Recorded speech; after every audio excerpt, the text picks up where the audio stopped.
Certains signes indiquent que des changements très importants se produisent sur notre planète. Tout est arrivé tellement vite. Il y a des ruisseaux asséchés qui ne l'avaient jamais été de toute ma vie. Cette forêt est déjà à la limite. Nous entrons dans un territoire inexploré. Notre planète est à la croisée des chemins. Le réchauffement planétaire n'est pas incontrôlable, mais il pourrait bientôt le devenir. Les signes annonciateurs sont partout autour de nous. Le problème du changement climatique est une réalité. Que pouvons-nous faire pour contrer le réchauffement planétaire? Que deviendra la Terre si nous refusons d'agir? La température est de plus en plus élevée. Chaque degré est critique. Seulement 1 degré. 1 degré de plus, si elle augmente de 2 degrés. La pression est d'environ 3 degrés. 3 ou 4 degrés de réchauffement. On commence à penser à 4 degrés. 3 degrés, 4 degrés, 5 degrés. 6 degrés, c'est presque inimaginable.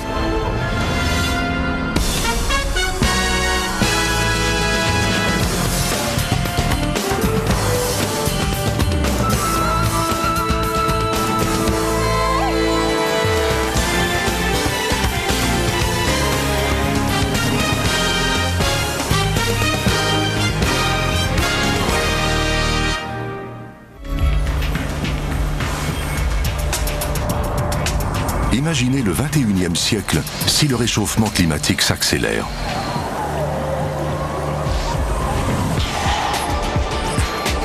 Quelle région frappera la prochaine tempête? La prochaine vague de chaleur suffocante? La prochaine catastrophe, alors que la température de la planète augmente peu à peu? Le débat est terminé. Les scientifiques du monde entier sont unanimes. Nous vivons maintenant sur une planète plus chaude, dont la température a augmenté de près d'1 degré Celsius. Une véritable armada surveille les signes vitaux de la Terre. Des milliers de navires en mer. Des dizaines de milliers de stations d'observation au sol. Des satellites aux aguets dans l'espace. Les scientifiques confient les données recueillies à des ordinateurs sophistiqués. Les prévisions sont alarmantes. D'ici 4 décennies, les glaciers de l'Himalaya, qui approvisionnent des millions de personnes en eau, pourraient avoir disparu. Dans moins de 50 ans, il pourrait être impossible d'arrêter la fonte de la calotte glaciaire. D'ici la fin de ce siècle, la forêt tropicale amazonienne, qui abrite la moitié de la biodiversité mondiale, pourrait avoir l'aspect d'une savane aride. Une hausse de température de 1 à 6 degrés Celsius pourrait se produire au cours du prochain siècle. Chaque degré évoque un avenir complètement différent. Le réchauffement planétaire ne signifie pas seulement une lente augmentation des températures moyennes. Il change complètement la façon dont fonctionne le système terrestre. C'est pourquoi on peut voir des sécheresses dans un endroit, des inondations dans l'autre, ou même une succession de sécheresses et d'inondations au même endroit. L'auteur Mark Linus a étudié pendant plusieurs années les données des modèles climatiques pour comprendre comment chaque degré de réchauffement pourrait affecter la planète. Les gens ont de la difficulté à se représenter l'impact du réchauffement planétaire. Je tenais à faire ce genre de choses afin d'aider les gens à comprendre la situation. Il n'est pas évident d'imaginer que les émissions d'échappement d'une voiture puissent faire fondre un glacier de l'Himalaya d'ici 50 ans. Les experts estiment que la température moyenne pourrait grimper de 6 degrés Celsius au cours des 100 prochaines années. Mais cette situation n'est pas inéluctable. Même un léger changement dans la température de la Terre, seulement 6 degrés, peut avoir des conséquences extrêmes.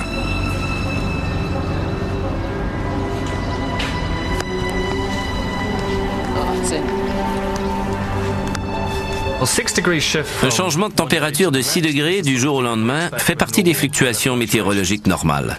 S'il fait 6 degrés de plus demain, je porterai peut-être un short. Par contre, si la température planétaire moyenne est à 6 degrés de moins, cela peut faire la différence entre le climat actuel et la dernière période glaciaire survenue il y a 18 000 ans. Les calottes glaciaires s'étaient alors avancées jusqu'à la limite d'Oxford. À certains endroits, la calotte avait plus d'1,5 km d'épaisseur.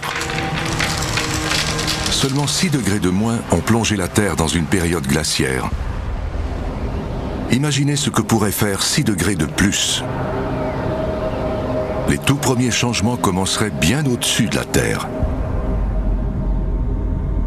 L'atmosphère est notre zone tampon entre la surface de la Terre et l'espace.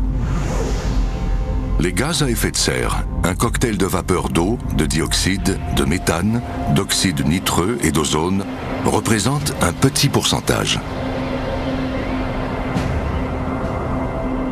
Ils forment une sorte de dôme au-dessus de la planète, retenant juste assez d'énergie solaire pour maintenir des températures favorables à la vie. Lorsque ces gaz sont en quantité plus importante, ils emprisonnent plus de chaleur et peuvent affecter radicalement le climat de toute la planète. Depuis 250 ans, les émissions de gaz à effet de serre augmentent de façon vertigineuse, alors que nous trouvons constamment de nouvelles façons d'utiliser de plus en plus d'énergie.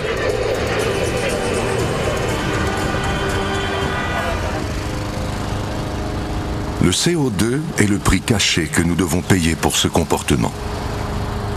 En utilisant tous ces objets modernes que nous trouvons si commodes, nous contribuons à augmenter le dioxyde de carbone dans l'atmosphère. Il est littéralement dans l'air que nous respirons. Il y a actuellement 383 molécules de dioxyde de carbone par million. Cela semble minuscule, mais lorsque la quantité de CO2 augmente, la température moyenne de toute la planète augmente aussi. Le double du taux de CO2 garantirait une catastrophe planétaire. Le seuil dangereux est d'environ 450 parties par million, et nous en sommes déjà à 383. Un réchauffement additionnel d'1 ou 2 degrés Celsius serait lourd de conséquences. Nous essayons d'offrir la meilleure estimation de ce qui nous attend si nous conservons notre rythme actuel. Nous proposons quelques visions possibles de l'avenir, en espérant que les gens choisiront la bonne. Dans un monde à 1 degré Celsius de plus, l'Arctique se retrouve sans glace pendant la moitié de l'année, ouvrant aux navires le légendaire passage du Nord-Ouest. Des dizaines de milliers de maisons situées près du golfe du Bengale sont inondées. Des ouragans frappent l'Atlantique Sud. De grandes sécheresses dans l'ouest des États-Unis créent des pénuries dans les marchés de céréales et de viande. Telle pourrait être notre planète à 1 degré Celsius de plus. La température moyenne de la Terre a toujours subi des fluctuations. Un climat variable n'est pas inhabituel. C'est la rapidité du changement climatique qui est sans précédent.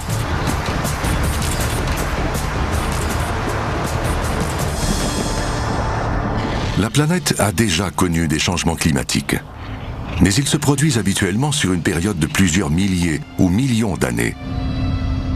Aujourd'hui, le réchauffement planétaire se mesure en décennies, et même en années. Cela signifie qu'un grand nombre d'espèces ne pourront pas survivre. Un réchauffement aussi rapide pourrait nous faire découvrir un territoire peu familier, qui n'aurait rien à voir avec la Terre que nous connaissons depuis toujours.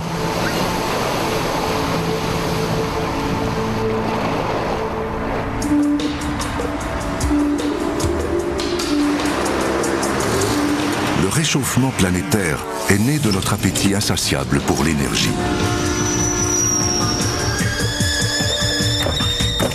Chaque interrupteur, chaque prise de courant qui sert à faire fonctionner un appareil ramène inévitablement à un endroit comme celui-ci.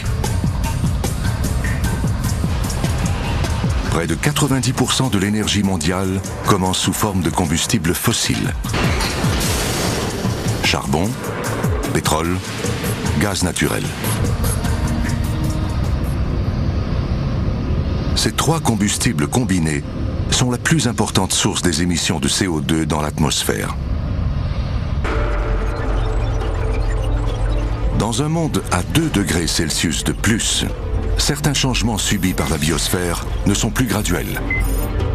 Les glaciers du Groenland disparaissent.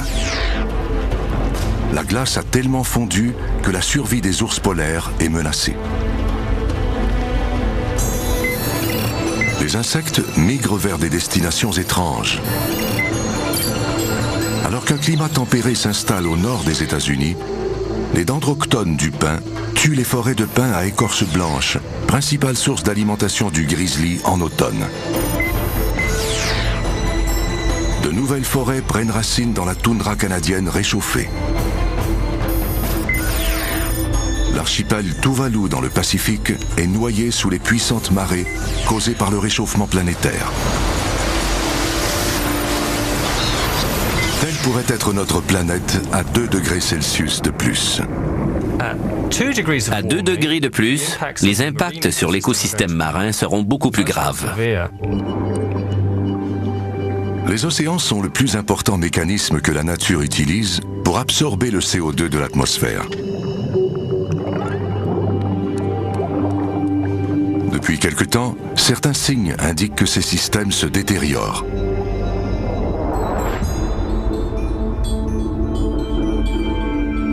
Dans des conditions normales, de minuscules créatures marines telles que les foraminifères et les coccolithophores absorbent le carbone qui est dans l'eau et l'utilisent pour fabriquer leurs écailles et leurs squelettes.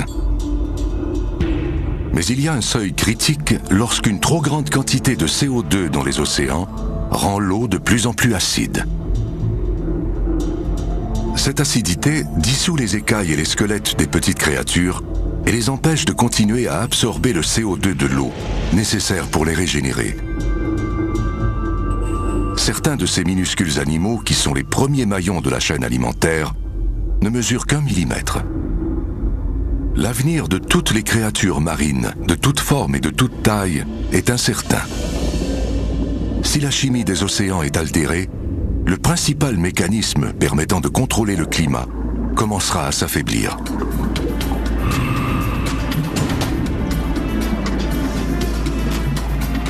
En perdant un récif de corail, nous perdons peut-être 500 000 espèces. Nous perdons ces coccolithophores, ces petites algues, et nous commençons à perdre des choses qui sont très importantes pour la vie sur Terre. Nous perdons certains des éléments les plus essentiels au fonctionnement de la planète, et cela nous inquiète. Des scientifiques de tous les continents partagent cette préoccupation. Ils s'intéressent au réchauffement planétaire dans une région au climat extrême. La nature a mis 150 000 ans à former la grande calotte glaciaire du Groenland, qui gagne aujourd'hui la mer à un rythme sans précédent dans l'histoire de la planète. Lorsqu'elle disparaîtra, les océans en crue inonderont des villes côtières du monde entier.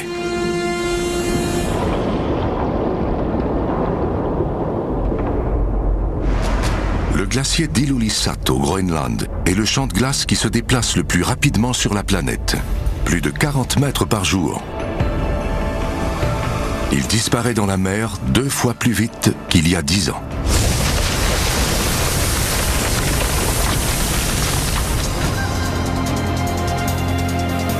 Les températures plus élevées transforment un des climats les plus rigoureux de la Terre et perturbent la vie des gens qui vivent au Groenland depuis des siècles.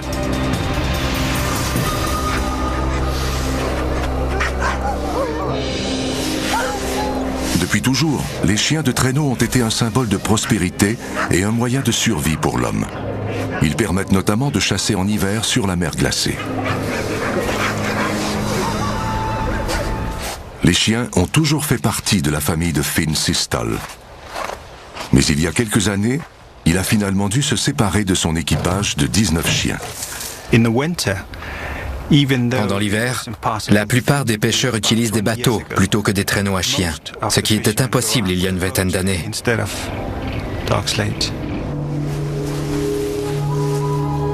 Lorsque Finn Systal était enfant, cet endroit était leur terrain de chasse durant l'hiver. Une glace épaisse et solide pendant plus de la moitié de l'année. Tout est arrivé tellement vite. C'est tellement visible.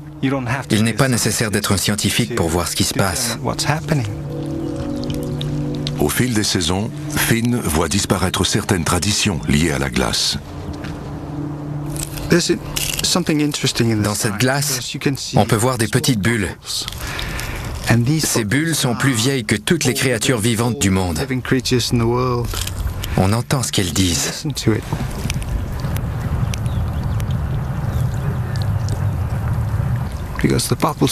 Les bulles sont tellement comprimées que quand elles sortent, c'est comme si elles éclataient. On peut parler à la glace.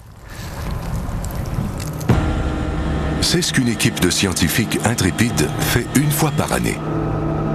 Elle se rend au Groenland pour écouter parler la glace.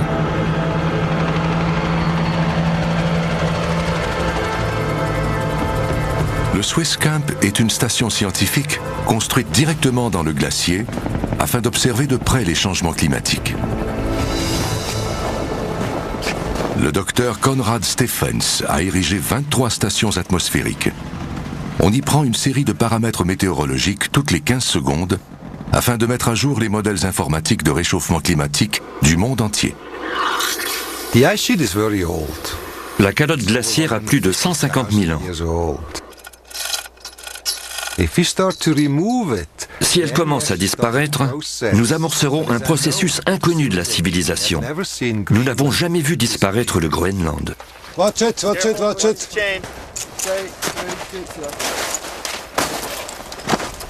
En 1992, 5,6 km de glaciers ont glissé dans la mer et disparu. 10 ans plus tard, ce chiffre a plus que doublé à 15,5 km par année. Le docteur Stephens ne comprenait pas de quelle façon une température plus chaude pouvait affecter la rapidité des glaciers, jusqu'à ce qu'il découvre un des aspects les plus étranges et les plus dangereux de cette région. Des rivières de glace fondue descendent en cascade et pénètrent dans le glacier, créant d'énormes tunnels appelés moulins.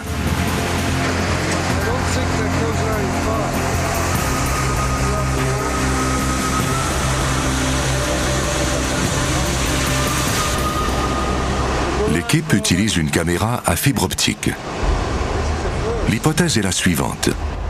Cette eau provenant de la fonte traverse le substrat rocheux à un demi-kilomètre plus bas et agit comme lubrifiant sous la calotte, augmentant encore la vitesse d'écoulement de la glace vers la mer.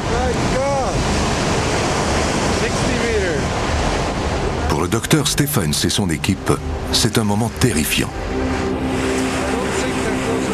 Ce puits, comme plusieurs autres, traverse le glacier de part en part. Il révèle un tout nouveau mécanisme, accélérant la disparition de la calotte glaciaire. À l'heure actuelle, elles font si rapidement que le niveau des océans pourrait s'élever d'1 mètre au cours du prochain siècle. Les conséquences pourraient être catastrophiques. La glace du Groenland contient actuellement assez d'eau gelée pour élever le niveau des mers d'environ 7 mètres. C'est suffisant pour inonder la plus grande partie de Londres, Bangkok, New York, Shanghai et plusieurs autres villes. De nombreux scientifiques estiment qu'à 2 degrés de réchauffement, nous atteindrons un seuil critique qui changera fondamentalement notre façon de vivre sur cette planète. Ce pourrait être le moment où le réchauffement climatique deviendra incontrôlable. Le réchauffement accélère la perte de glace polaire. La perte de glace accélère le réchauffement. En fondant, les glaciers génèrent de l'eau. Cette eau absorbe davantage la chaleur du soleil, ce qui fait fondre la calotte glaciaire et réchauffe la planète encore plus rapidement. Plus elle devient chaude, plus elle se réchauffe rapidement. C'est à ce moment que le réchauffement planétaire devient une réaction en chaîne difficile à prévoir. Si une croissance de 2 degrés ne pousse pas la planète vers un seuil dangereux, plusieurs scientifiques croient que 3 degrés le feront.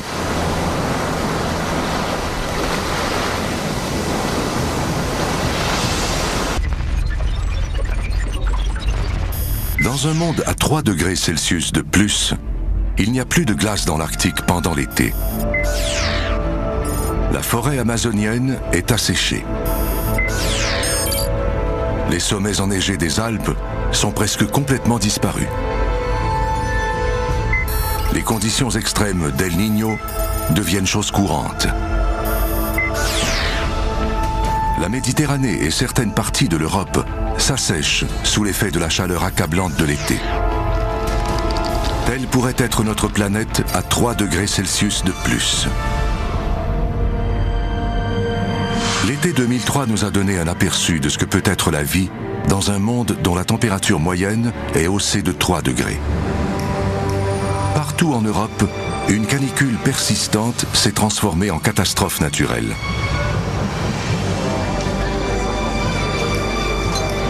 Paris est souvent déserté pendant l'été, mais de nombreuses personnes âgées y restent.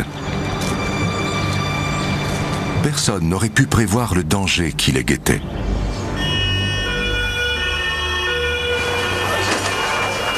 Les urgentologues ont été les premiers à se rendre compte de la gravité de la situation. Le docteur Patrick Pelloux a compris rapidement que la vague de chaleur était en train de provoquer une catastrophe. Vous avez une telle vague de chaleur, c'était comme si on passait avec un lance-flamme toute une zone. Le nombre de personnes qui sont mortes dans la nuit du 10 août, il y en a eu à peu près 2500 à 3000. Les toits métalliques des maisons de Paris ont été conçus à une autre époque. Ils devaient protéger contre le froid durant l'hiver. La température les a transformés en armes redoutables. En Europe, cette tragédie a fait plus de 30 000 morts. Seulement en France, plus de 14 000 personnes ont perdu la vie en quelques semaines. Il y a une petite place dans le creux là-haut.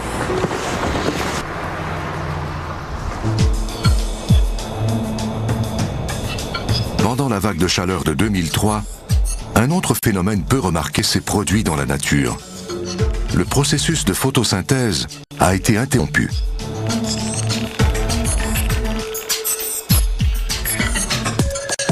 Dans des conditions normales, les plantes et les arbres sont la première ligne de défense contre les gaz à effet de serre. Ils absorbent le CO2 et le transforment en oxygène avant de le libérer dans l'atmosphère. Mais compte tenu de la chaleur extrême qui sévissait cet été-là, certaines plantes ont retenu l'oxygène et libéré plutôt du CO2 dans l'atmosphère. Qu'arrive-t-il à la biosphère si un mécanisme important qui doit transformer le CO2 en oxygène ne fonctionne plus régulièrement?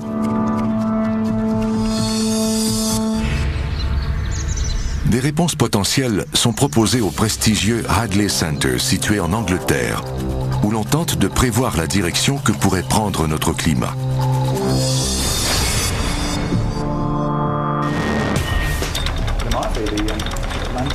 Les modeleurs font des heures supplémentaires pour tenter de découvrir ce que nous réservent les futures décennies.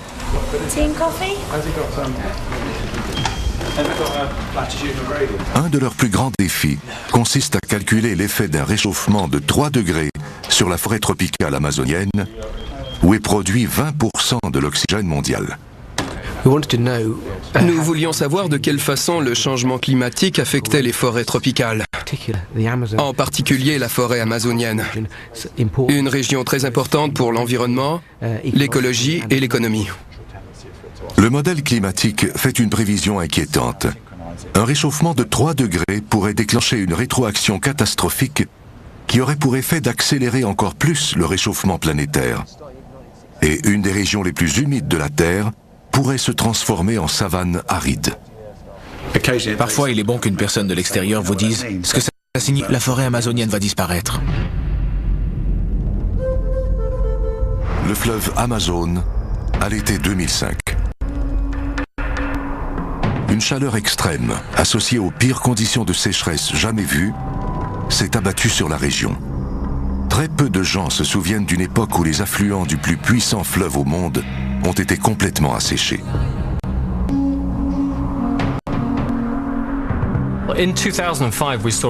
En 2005, nous avons vu en Amazonie une situation absolument incroyable. L'armée brésilienne a dû transporter d'énormes quantités d'eau par hélicoptère pour éviter qu'encore plus de gens meurent de soif, dans des villages qui sont normalement situés près de ce fleuve immense. D'abord la sécheresse, puis le feu. Parmi les conséquences de l'été 2005, plus de 2500 km² de forêt tropicale ont été ravagés par les flammes. Les arbres aident à générer 50% de l'eau des précipitations dans la forêt amazonienne. Lorsqu'une partie importante de la forêt est détruite, la source même des précipitations est réduite.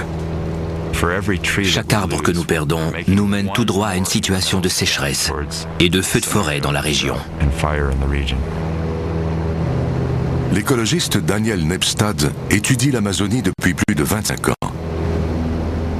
Il constate que le réchauffement climatique et le déboisement poussent cette région vers un seuil dangereux. Nous pensons que dans 20 ici, nous verrons l'apparition de ce que nous appelons les rétroactions positives.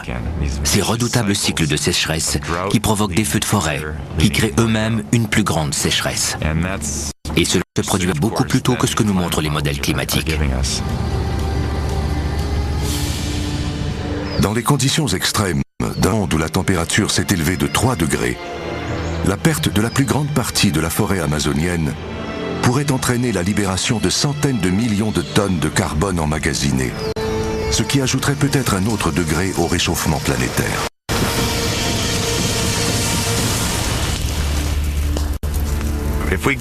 Si dans 30 ans, la forêt amazonienne est transformée en brousse, je me souviendrai que nous avons déjà eu une chance de sauver un des plus grands trésors de la planète.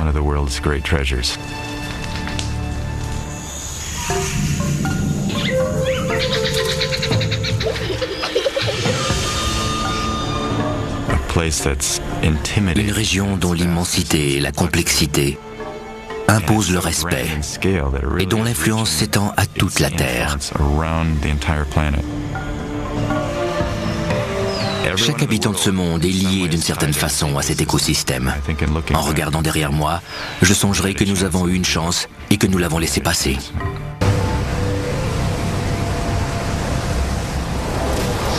Dans un monde à 3 degrés de plus, le changement climatique pourrait donner lieu à des intempéries plus violentes que toutes celles que les humains ont jamais connues.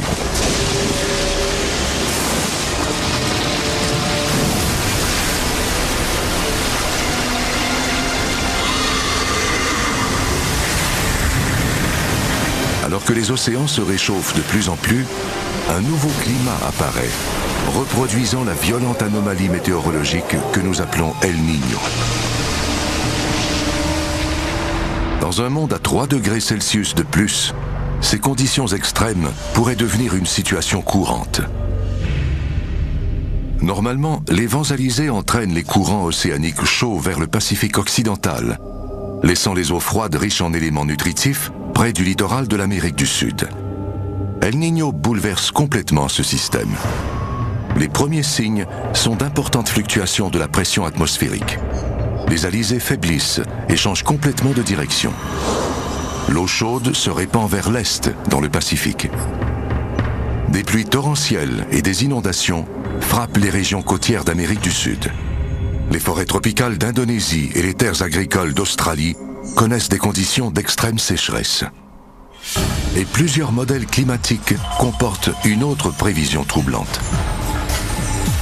Si le réchauffement se poursuit, il pourrait donner naissance à une nouvelle génération de tempêtes redoutables. Dans un monde réchauffé de 3 degrés, il y aura beaucoup plus d'énergie dans les océans pour faire naître des ouragans. Les ouragans puisent leur force dans la chaleur des océans. Les scientifiques tentent toujours de trouver un lien entre le réchauffement planétaire et la force des ouragans. L'été 2005 démontra ce lien de façon dramatique. À la fin du mois d'août, un avion chasseur d'ouragans est dépêché au-dessus du golfe du Mexique. Une tempête colossale se prépare et sa trajectoire l'amène tout droit vers la ville de la Nouvelle-Orléans. Toute personne qui s'y trouve encore n'a qu'un nom à l'esprit, Katrina. Le dimanche 28 août, les vents de Katrina atteignent 280 km à l'heure. L'imagerie thermique révèle la puissance de Katrina. L'orangé et le rouge indiquent que la température de la mer atteint 28 degrés Celsius, soit presque 1 degré de plus que la normale. La pression dans l'œil du cyclone est la 4e plus basse jamais enregistrée lors d'une tempête dans l'Atlantique.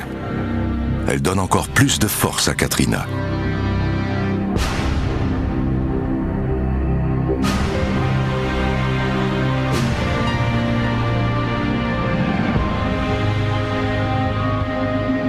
En atteignant la Nouvelle-Orléans, l'ouragan se déchaîne.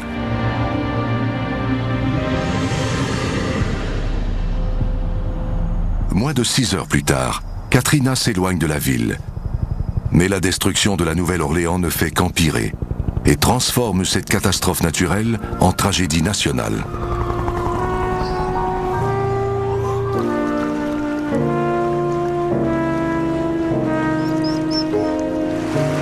Il est impossible de relier directement Katrina au réchauffement de la planète. Le processus qui forme les ouragans est trop complexe. Mais si la Terre se réchauffe de 3 degrés, nous pourrions devoir affronter une nouvelle génération de tempêtes très puissantes.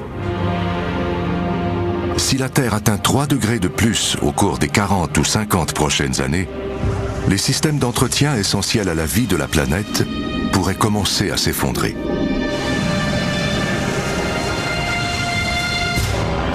Au-delà de 3 degrés, la science du réchauffement planétaire s'en tient à des hypothèses plus terrifiantes les unes que les autres.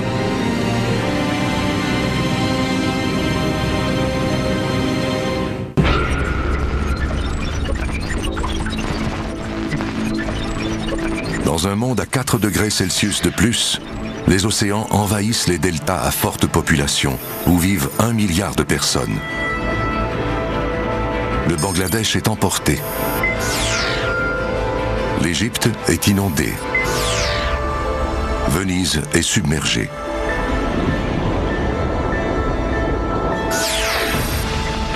Les glaciers disparaissent et des milliards d'autres personnes sont privées d'eau.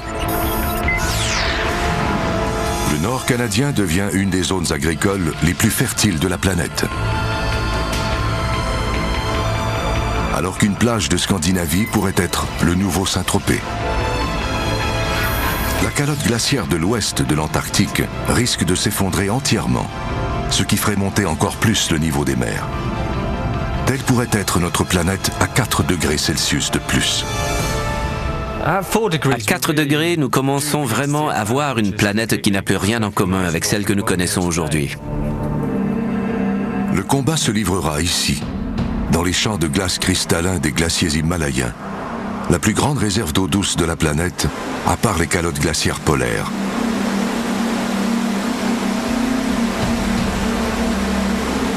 Les glaciers de l'Himalaya reculent plus rapidement que n'importe quel autre au monde. Peu de gens sont venus ici, en amont du Gange, aussi souvent que cet homme.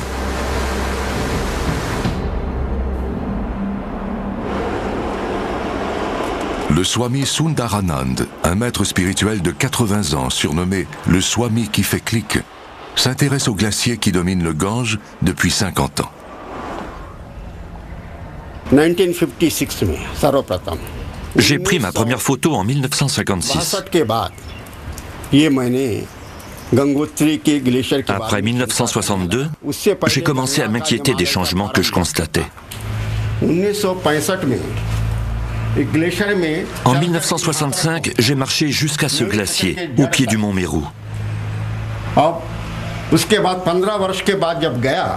Lorsque j'y suis retourné 15 ans plus tard, le glacier avait disparu. Quand j'ai vu que le glacier reculait, je suis devenu très inquiet et j'ai pleuré. Si le Gange cesse un jour d'exister, le monde entier se retrouvera orphelin.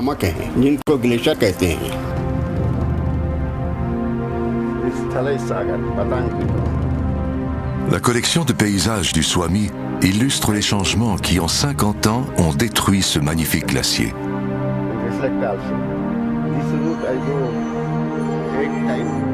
L'imagerie satellitaire de la NASA confirme l'importance de la perte subie. Les photos, qu'elles soient traditionnelles ou plus sophistiquées, racontent toute la même histoire. Une histoire qui évoque le danger pour les années à venir.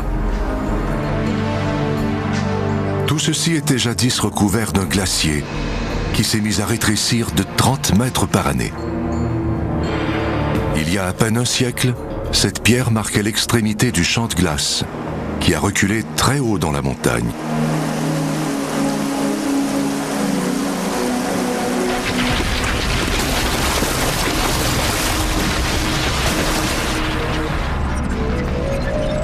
Dans un monde à 5 degrés Celsius de plus, deux immenses zones inhabitables envahissent les régions jadis tempérées des hémisphères nord et sud. Le manteau neigeux et les aquifères qui alimentent les plus grandes villes du monde, Los Angeles, Le Caire, Lima, Bombay, s'assèchent. Les réfugiés climatiques se comptent par centaines de millions. Telle pourrait être notre planète à 5 degrés Celsius de plus. Si nous laissons le réchauffement climatique se poursuivre jusque-là, je prévois une situation où des conflits perturberont de vastes régions de la planète. Les gens s'affronteront pour posséder ce qui reste des ressources mondiales.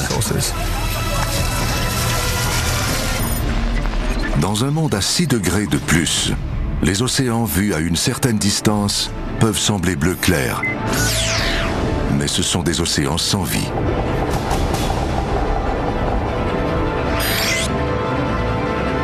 Les déserts envahissent les continents comme des armées de conquérants. Les catastrophes naturelles sont chose courante. Certaines des plus grandes villes du monde sont inondées et abandonnées. Telle pourrait être notre planète à 6 degrés Celsius de plus. Des réchauffements de 6 degrés sur de plus longues périodes ont été associés à certaines extinctions catastrophiques dans l'histoire de la Terre. On peut donc supposer que si la température grimpe de 6 degrés en moins d'un siècle, nous devrons faire face à rien de moins qu'à la destruction de la planète. On a qualifié le réchauffement de 6 degrés de scénario du jugement dernier. Nos vies ne seraient plus jamais les mêmes. Mais tout n'est pas que ruines et ténèbres. Pas encore. La plupart des experts croient que nous pouvons nous éveiller de ce cauchemar. À l'heure actuelle, la température moyenne n'a augmenté que de 0,8 de degré Celsius. Mais le temps presse. Il faut renverser la situation et trouver en une décennie une alternative à l'approvisionnement énergétique de la majeure partie de l'humanité. Quand on cherche des solutions, il n'y a rien de mieux que de commencer par soi-même. Voici la résidence des Cohen, une agréable maison comptant 3 chambres à Snowmass, au Colorado. Mais sous la surface se cache un monstre énergivore. De nombreuses maisons gaspillent plus d'énergie qu'elles n'en utilisent. Une équipe d'éco-détectives inspecte la maison des Cohen pour y découvrir les crimes commis contre le climat. This innocent-looking thing here, when it is on, eats a whole lot of money. When I feel this much cold on the outside of the freezer, I know that the insulation is really not as thick as we would like. Oh, what have we here? Les changements climatiques sont un problème dont nous pouvons nous passer, et cela nous coûterait moins cher. Pour Emory Lovins, la solution commence par l'efficacité, en réduisant l'utilisation d'énergie qui produit des émissions de CO2. Do you see that little red light down in the corner? Yes. And this whole entertainment center goes through one plug, so I'm going to plug it in through the meter now.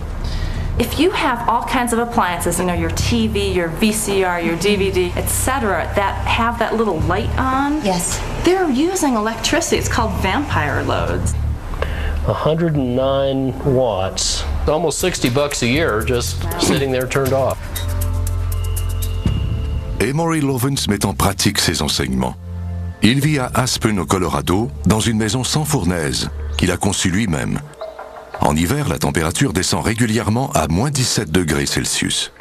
Nous sommes à 2160 mètres, la température peut descendre à moins 8 degrés Celsius. Nous pouvons avoir du gel n'importe quand. Et en hiver, le ciel est parfois nuageux pendant 39 jours consécutifs.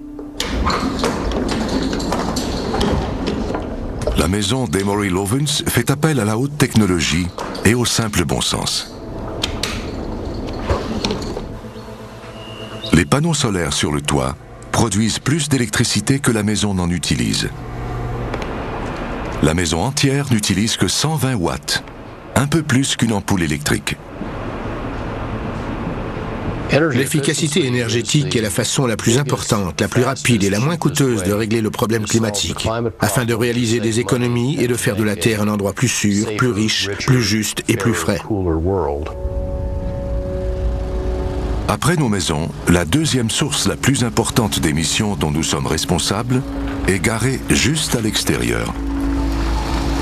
Les voitures produisent près de 20% des gaz à effet de serre de la planète.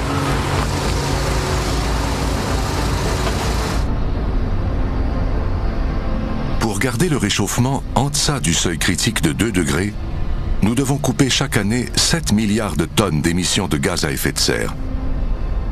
En doublant le rendement énergétique moyen de toutes les voitures, on épargnerait 1 milliard de tonnes. Mais il nous faudrait encore en couper des milliards de plus pour éviter de dépasser le seuil critique de 2 degrés. Nous avons déjà tout un arsenal de solutions.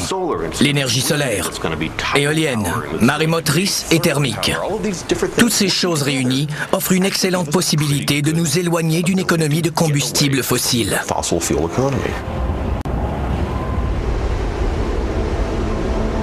La solution pourrait bientôt poindre à l'horizon. Mais le problème continue à grandir. D'année en année, nous consommons plus d'énergie. L'avenir lance d'énormes défis aux meilleurs scientifiques de la planète. Une équipe internationale de physiciens est déjà au travail en Angleterre. Elle planche sur la solution technologique ultime, la fusion nucléaire. Elle construit un réacteur à fusion nucléaire inspiré de la meilleure centrale énergétique du système solaire, le Soleil. Cette initiative pourrait permettre d'obtenir une source d'énergie virtuellement sans limite et renouvelable, qui ne produirait pas de gaz à effet de serre. Cette énergie illumine l'univers. Elle alimente la plupart des étoiles. Nous tentons donc de reprendre le même processus pour la Terre et d'utiliser cette énergie pour produire de l'électricité.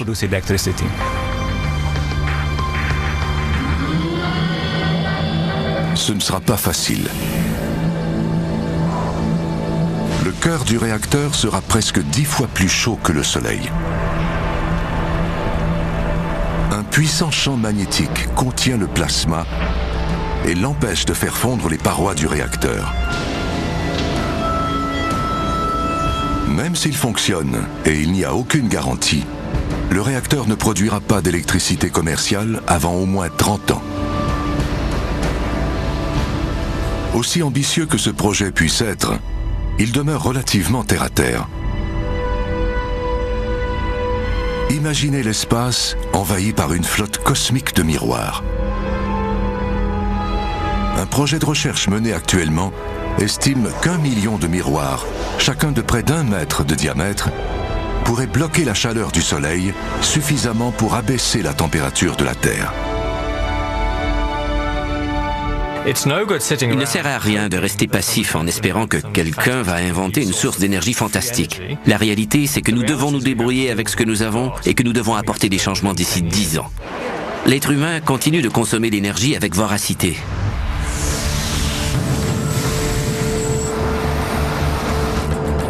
Notre bilan de CO2 est consternant. Le réchauffement planétaire s'accélère. À un certain point, le changement climatique pourrait nous échapper complètement. Le réchauffement planétaire deviendrait alors un train incontrôlable. La question que nous devons nous poser est la suivante. Maintenant que nous savons ce qui peut se produire, qu'allons-nous faire ? Même les pires scénarios de 6 degrés ne signifient pas la disparition de toute forme de vie sur Terre. Mais la vie sur cette planète après un réchauffement extrême serait complètement différente de celle que nous connaissons aujourd'hui. Et le pire qui puisse nous arriver, à l'heure actuelle, les esprits les plus brillants de ce monde sont d'accord sur 2 points. Ils ne le savent pas et ils espèrent que nous ne le saurons jamais.